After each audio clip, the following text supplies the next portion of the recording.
Capítulo 6. A partir de agora nós entramos na parte 2 do livro. E nos próximos 5 capítulos nós vamos responder 5 segredos para descobrir a vontade de Deus para a tua vida. Então o capítulo 6 se chama Segredo número 1. O reino vem em primeiro lugar.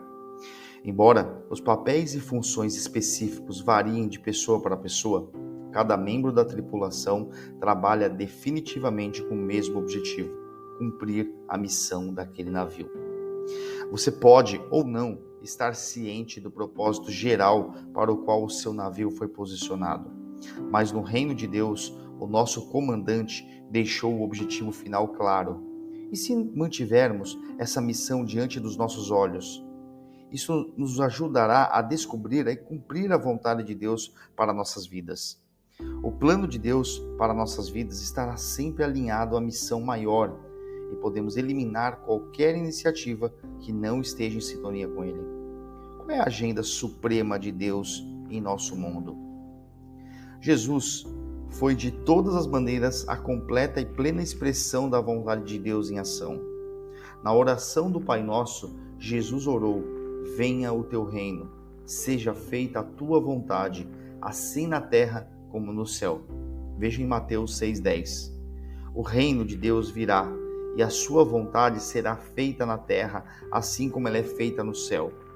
Em 1 Coríntios 15:28, quando, porém, todas as coisas lhe estiverem sujeitas, então o próprio Filho também se sujeitará àquele que todas as coisas lhe sujeitou, para que Deus seja tudo em todos.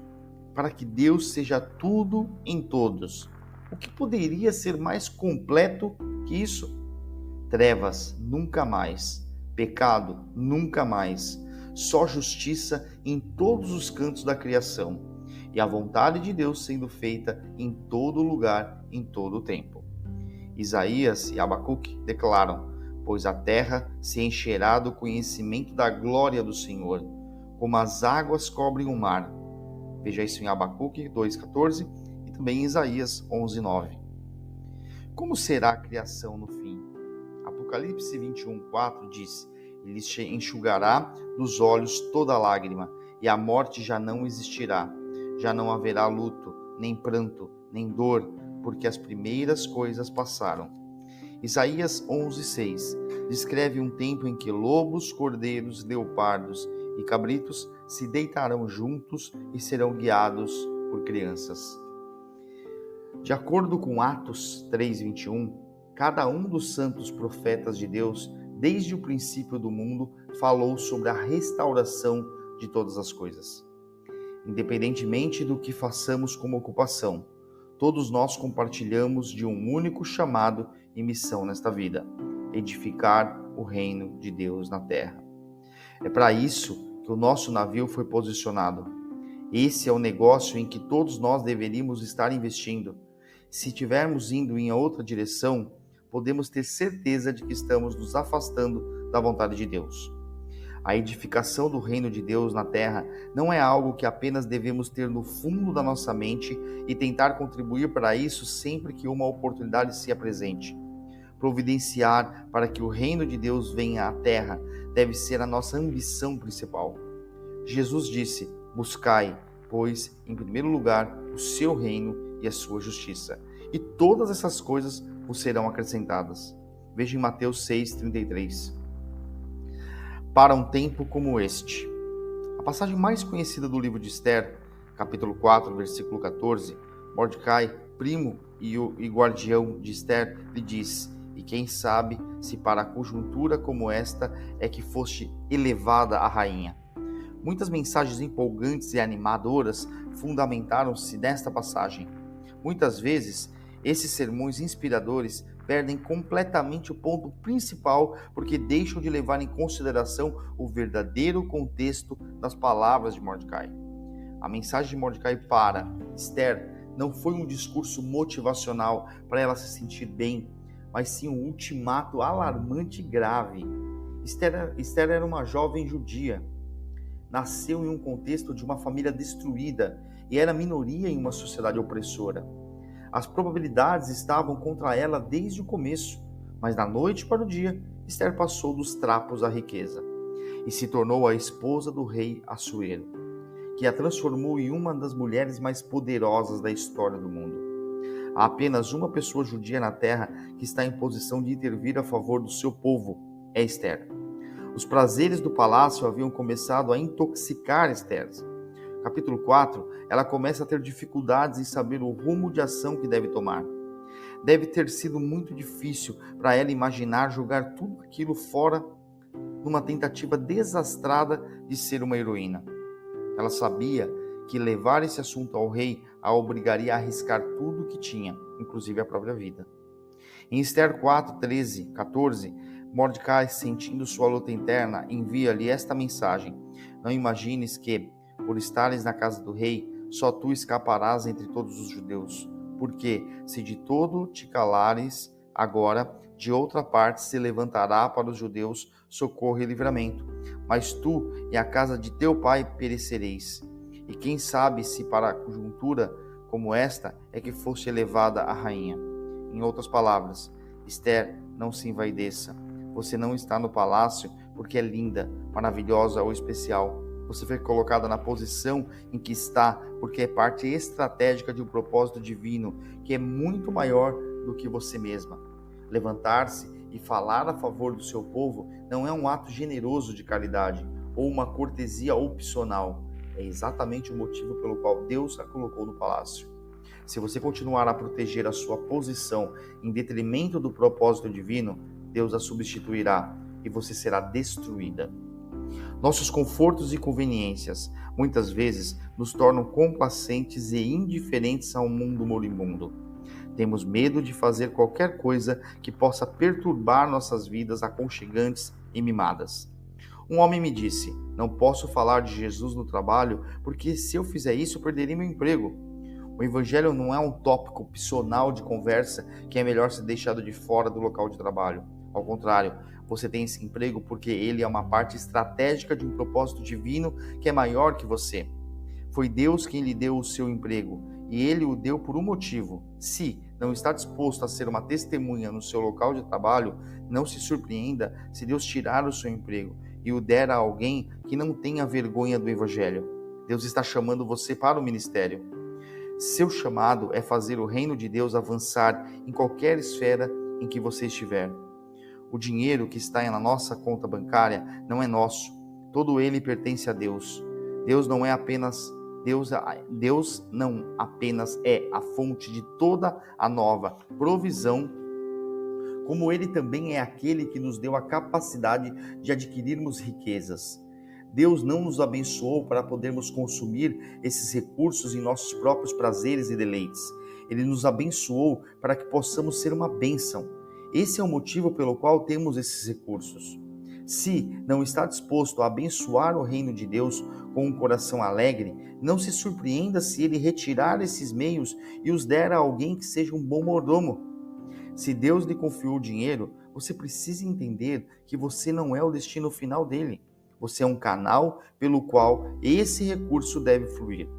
Quando a água flui por uma tribulação, a tubulação também se molha. Quando as bênçãos de Deus fluem por seu intermédio, você também é abençoado pessoalmente. Mas nunca cometa o erro de pensar que você é abençoado porque é muito especial ou maravilhoso, inteligente ou talentoso. Não se envaideça. Você não é melhor que o mendigo mais pobre do mundo. Deus não o abençoou porque ele o ama mais do que qualquer pessoa. Ele o abençoou com um propósito. E o fato de você cumprir esse propósito não é um assunto secundário. É o motivo pelo qual você tem essas bênçãos. Em primeiro lugar, se não fizer o que Deus o chamou para fazer, ele encontrará outra pessoa que fará isso com alegria. Se você não fizer, outra pessoa fará. Esaú era o primogênito. Ele deveria ter sido o herdeiro de seu pai, aquele que levaria o nome da família adiante e por intermédio de quem Deus cumpriria a sua promessa feita a Abraão.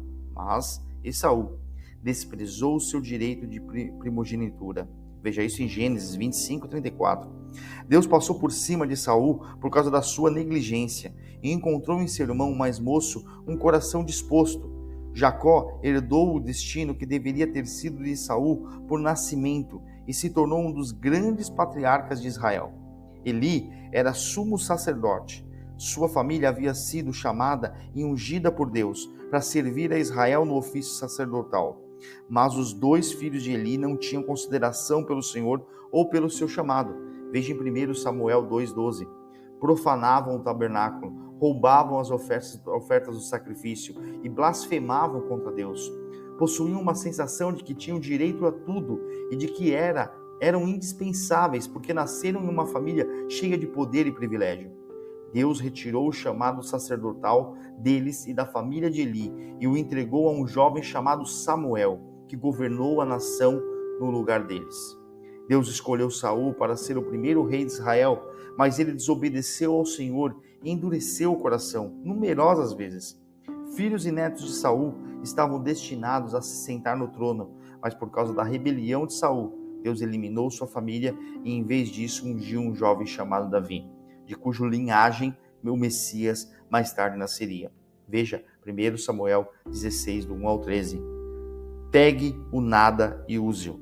Catherine Kuhlman acreditava que ela receberá a sua poderosa unção e chamado não porque ela fosse a melhor, mas porque ela era obediente. Sim, você pode fazer isso, o Senhor respondeu.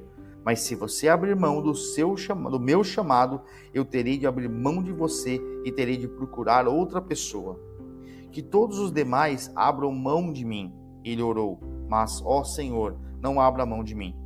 Se Bonk tivesse aberto mão da visão de uma África lavada pelo sangue, Deus teria encontrado outra pessoa para alcançar aquele continente com o Evangelho. Muitas vezes sentimos erroneamente que somos indispensáveis, mas a verdade é que o nosso fracasso em responder ao chamado de Deus não fará com que os propósitos de Deus fracassem. Em vez disso, apenas aquele que optar por desobedecer é quem sofrerá. O plano de Deus ainda acontecerá, mesmo que ele tenha de levantar outra pessoa para cumpri-lo. João Batista fez uma advertência grave aos líderes judeus de seu tempo. Ele sabia que, como parte do povo escolhido de Deus, eles se sentiam superiores às outras raças e tinham a sensação de serem indispensáveis. Mas em Mateus 3:9, João diz: Não comeceis a dizer entre vós mesmos, temos por pai a Abraão, porque eu vos afirmo que destas pedras Deus pode suscitar filhos a Abraão. Deus é capaz de levantar o próximo homem que irá transformar o mundo da noite para o dia. Ele pode tirar alguém da sarjeta, como Esther, que era uma ninguém, e colocá-la no palácio. E ele não precisa de permissão de ninguém para fazer isso. Mordecai disse a Esther: os propósitos de Deus se realizarão com ou sem você. A advertência dele se tornou ainda mais grave, porque se de todo te calares agora, de outra parte se levantará para os judeus socorro e livramento, mas tu e a casa de teu pai perecereis. Veja isso em Esther 4:14. Os propósitos de Deus são como um trem de carga que não pode ser parado, e o lugar mais perigoso do mundo para se estar é no caminho desses propósitos, porque eles não vão diminuir a velocidade para evitar atropelá-lo. Deus não tem absolutamente nenhuma possibilidade de perder. Somos os únicos que podemos perder quando deixamos de obedecer. Fomos colocados neste mundo com um propósito: fazer avançar o reino de Deus. Isto é mais que uma preferência ou um privilégio. É uma responsabilidade e um dever divino pelos quais seremos considerados eternamente responsáveis. Fazer avançar o reino de Deus não é uma questão secundária, é o motivo para o qual você foi salvo, é a razão pela qual você nasceu. Você entrou para o reino para um tempo como este. Que grande inutilidade! Mateus 6,33 diz que se você buscar o reino de Deus em primeiro lugar, todas essas coisas vos serão acrescentadas. A palavra grega traduzida como acrescentadas é um termo matemático. De um ponto de vista de valor real, a adição não tem sentido a não ser que estejamos lidando com números acima de zero. 0 mais 0 é igual a 0. Essa é uma verdade ad infinitum. Poderíamos somar zeros até eles darem a volta ao mundo, e o valor de todos esses zeros somados seriam 0. 0 é o valor definitivo de todos os acessórios que buscamos na vida. Eclesiastes disse isso de uma maneira melhor. Que grande inutilidade, diz o mestre. Nada faz sentido. o que o homem ganha com todo o seu trabalho, em que tanto se esforça debaixo do sol. Gerações vêm e gerações vão, mas a terra permanece para sempre. O sol se levanta e o sol se põe, e depressa volta ao lugar de onde se levanta. O vento sopra para o sul e virá para o norte, dá voltas e voltas, seguindo sempre o seu curso. Todos os rios vão para o mar, contudo, o mar nunca se enche. Ainda que sempre corram para lá voltam a correr. Todas as coisas trazem canseira, o homem não é capaz de descrevê-las. Veja isso em Eclesiastes 1, do 2 ao 8. O Senhor disse a Isaías para clamar e profetizar essas palavras, que ainda ecoam como um hino para o nosso mundo ardentemente, em busca de bens, glória e gratificação. Uma voz diz, clama, e alguém pergunta, que hei de clamar? Toda a carne é erva, e toda a sua glória, como a flor da erva. Seca-se a erva, e caem as flores, soprando nelas o hálito do Senhor. Na verdade, o povo é erva. As nações são consideradas por ele como um pingo que cai de um balde, e como um grão de pó na balança. As ilhas são como pó fino que se levanta. Todas as nações são perante ele como coisa que não é nada. Ele as considera menos do que nada, como um vácuo. Veja isso em Isaías, do 46, 7 e do 15, 17. Estrelas de cinema, líderes mundiais e magnatas dos negócios, todos pensam que são muito importantes. Os telejornais noturnos gostariam de nos fazer acreditar que o mundo gira em torno dessas pessoas e da sua influência, poder e riqueza. Do ponto de vista de Deus, tudo isso é fútil e sem valor. Todos os esforços deles para chegar ao topo da escada são apenas inúteis. Se é assim para as pessoas mais poderosas, quanto mais para nós? Qual é o propósito de tudo o que fazemos? Lutamos e trabalhamos a vida inteira, debatendo-nos e esforçando-nos na direção de alguma coisa, de algum propósito, mas qual? Na tentativa de encontrar significado, dizemos a nós mesmos que estamos fazendo isto por nossos filhos, mas o que ensinamos aos nossos filhos? Eles aprendem conosco a somar zeros, e assim eles herdam a mesma futilidade, sem sentido com a qual vivemos. Todos os bens que adquirimos logo apodrecem, momentos preciosos são esquecidos, e o dinheiro evapora como orvalho. O mundo continua girando e mudando, enquanto as pessoas e os reinos vêm e vão. Os sábios veem que o mestre estava certo. No entanto, as pessoas passam a vida inteira somando esses zeros sem sentido. Mas quando buscamos em primeiro lugar o reino de Deus, isso significa que temos feito do reino de Deus a prioridade em nossas vidas. E quando o reino de Deus é o número 1, de repente, todos os zeros depois dele têm significado. 10, 100, 1000, 10.000, 100.000, 1 milhão. Todos os zeros da vida não têm sentido, a não ser que o reino de Deus esteja em primeiro lugar. Coloque o reino de Deus em primeiro lugar e você não apenas encontrará propósito e significados supremos na vida, como também até as pequenas coisas assumirão um significado. Nate Saint: as pessoas que não conhecem o Senhor perguntam por que desperdiçamos nossas vidas como missionários. Elas esquecem que também estão desperdiçando suas vidas. E quando a bolha explodir, elas não terão nada de significado eterno para mostrar pelos anos que desperdiçaram. O cristianismo é contrário às expectativas do que parece intuitivamente certo. É um paradoxo e prega uma mensagem que é exatamente oposta à sabedoria deste mundo. O mundo diz, proteja sua vida se quiser salvá-la. Jesus diz, porquanto quem quiser salvar sua vida, perdê-la-á. E quem perder a vida por minha causa, achá-la-á. Veja em Mateus 16, 25. Salomão provou tudo o que o mundo tinha a oferecer e chegou à conclusão de que tudo é sem sentido. João escreveu, ora, o mundo passa, bem como a sua concupiscência. Aquele, porém, que faz a vontade de Deus, permanece eternamente. Veja em 1 João 2,17. Toda vez que a vontade de Deus é mencionada, as pessoas automaticamente começam a pensar em abandonar seus empregos e entrar para o ministério. É uma pena que o corpo de Cristo tenha muitas vezes sido desmembrado por distinções de classe entre o clero e o leigo. Os que estão no ministério em tempo integral têm se colocado em pedestais. Espera-se que sejam aqueles que farão avançar e representarão o reino de Deus, enquanto os cristãos normais estão ocupados com empresas seculares. Para muitos cristãos, a fé que praticam é um assunto para domingo de manhã. apenas uma das muitas associações da vida discretamente reconhecida no seu perfil pessoal, junto à sua aflição ao partido político e ao seu time esportivo favorito. No cristianismo não há distinção de classe. Todos nós somos parte do sacerdócio e espera-se que todos nós cuidemos dos assuntos do reino. Deus quer que a sua vida seja uma incorporação do seu reino na terra. Ele quer que você seja um embaixador do seu reino onde quer que você vá e fazendo o que quer que você faça. Todos nós somos chamados para estar no ministério.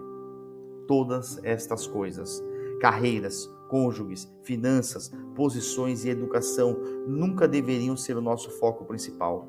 Todas essas coisas serão resolvidas e acrescentadas a nós enquanto mantivermos o reino de Deus como a nossa principal preocupação. À medida que buscarmos a vontade de Deus para nossas vidas, podemos ter certeza de que ela nunca nos colocará em uma direção que seja contrária aos propósitos do reino de Deus. Jesus disse que se buscarmos o reino de Deus em primeiro lugar, todas essas coisas nos serão acrescentadas. Este é um dos segredos mais poderosos ao descobrirmos a vontade de Deus para nossas vidas. Se colocar os seus olhos no seu reino e fizer disso a sua prioridade, à medida que avançar na direção dele, você automaticamente encontrará tudo o que mais necessita. Muitos cristãos consideram o reino de Deus algo tão elevado que é melhor que seja deixado para pastores e evangelistas. Abraham Maslow construiu uma pirâmide chamada Hierarquia das Necessidades. Era sua opinião que antes que alguém pudesse se autorrealizar, primeiro precisava atender às necessidades básicas da natureza humana, como comida, abrigo e companheirismo. Acreditava que antes que alguém pudesse atingir os ideais elevados no topo da pirâmide, precisava subir desde baixo, atendendo às necessidades básicas em primeiro lugar. Muitas pessoas pensam que o reino de Deus é um tópico irrelevante e etéreo. Por isso, preferem ficar com os pés na terra. Elas decidiram primeiro se concentrar em colocar comida na mesa e pagar as contas. Isto parece a coisa mais responsável e prática a ser feita. O que Jesus ensinou é exatamente o contrário. Não se preocupem com o que vocês vão comer ou com o que vocês vão vestir. O seu Pai no céu sabe o que vocês precisam dessas coisas e Ele cuidará de vocês. Em vez disso, busquem primeiro o reino de Deus e todas essas coisas lhes serão acrescentadas. Veja em Mateus 6, 25 ao 33. O que Jesus estava ensinando era a hierarquia das necessidades de Maslow. Ao contrário, Jesus vira a pirâmide de Maslow de cabeça para baixo. Jesus nos ensina para começarmos no pináculo da pirâmide, no lugar mais alto e eminente. Coloque o reino de Deus em primeiro lugar e tudo mais será cuidado, inclusive as necessidades físicas, mentais e emocionais. Se quiser saber que trabalho Deus tem para você, busque o seu reino e você descobrirá o seu chamado ocupacional. Se quiser saber com quem deve se casar, busque o reino de Deus e você encontrará seu cônjuge. Se quiser saber que faculdade deve fazer, busque o seu reino e você aterrissará na escola certa. Se quiser saber onde deve morar, busque o seu reino e ele o conduzirá à localidade geográfica correta. Essas não são palavras minhas, não são as palavras de um filósofo ou de um pregador, são as palavras do Filho do próprio Deus. Buscai, pois, em primeiro lugar, o seu reino e a sua justiça, e todas essas coisas vos serão acrescentadas. Veja em Mateus 6,33. Sou muito grato porque o Senhor me deu uma mulher que se encaixa perfeitamente no chamado de Deus para a minha vida. Eu estava no seminário em obediência ao chamado de Deus. Meu coração estava decidido a servir a Deus. Eu estava buscando o reino de Deus. E então um dia aconteceu. Eu me apaixonei. Enquanto eu estava buscando o reino de Deus, Ele me deu uma esposa. Creio que é assim que muitas vezes descobrimos a vontade de Deus para as nossas vidas. À medida que o seguimos diariamente, Ele acrescenta a nós a bênção após bênção. E todas as necessidades que temos, sejam emocionais, físicas, financeiras ou espirituais, são cuidadas. Muitas pessoas colocaram a educação em primeiro lugar. No fim de tudo, elas serão tolas, altamente inteligentes, perdendo a maior sabedoria de todas em sua busca incessante por conhecimento. Muitas pessoas colocaram o dinheiro em primeiro lugar. No fim de tudo, elas conhecerão a verdade de Mateus 6,24. Não podeis servir a Deus e às riquezas. Muitos colocam a família em primeiro lugar em suas vidas. No fim de tudo, é a família delas que pagará o preço por suas prioridades mal direcionadas. Quando colocamos qualquer coisa antes de Cristo e do seu reino em nossas vidas, não podemos perder o reino de Deus, como também perdemos todos os outros tesouros. Buscamos o reino porque amamos o Rei. Muitas pessoas que interpretaram mal e compreenderam de forma terrivelmente errada a promessa de Jesus, veem em Cristo o seu reino como um meio para atingir um fim, uma ferramenta para conseguir o que querem da vida. Vieram a Jesus porque o veem como uma maneira de se tornarem ricas, saudáveis e sábias. Acreditaram em uma versão humanista do Evangelho que enfatiza a última palavra de Mateus 6,33. Todas essas coisas vos serão acrescentadas. Embora haja maravilhosos benefícios adicionais ao servirmos a Deus, se esses benefícios se tornam a nossa motivação, perdemos o ponto essencial completamente. Deus não está procurando garimpeiros de ouro espirituais que usam ao seu reino para ficarem ricos ou para se tornarem populares ou poderosos. Deus está procurando pessoas cujos olhos estão tão fixos nele e somente nele que nenhuma das atrações periféricas sequer estão no seu campo de visão. É aqueles que têm o coração consagrado que ele diz: não se preocupe, eu cuidarei de tudo o que você precisa. Embora buscar o reino de Deus em primeiro lugar nos dê realização e propósito na vida, não buscamos o reino de Deus primeiramente para desenvolver o nosso potencial ou para ter uma sensação de realização. À medida que buscarmos o reino de Deus, nossas necessidades materiais e financeiras serão atendidas.